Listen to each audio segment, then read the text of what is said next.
একটা শহর যেখানে বাস করত কেবল মৃতরা, আর জীবিতরা ঢুকলে ফিরে আসত না।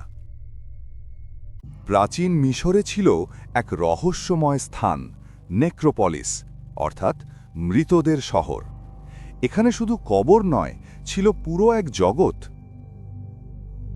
ফারাও, রানী, যোদ্ধা সবাইকে মমি বানিয়ে রাখা হতো, খাবার, স্বর্ণ, এমনকি দাসসহ, কারণ তারা বিশ্বাস করত মৃত্যুর পরও জীবন আছে।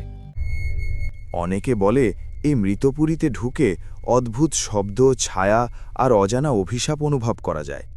লুটেরারা একে একে রহস্যজনকভাবে মারা যায়।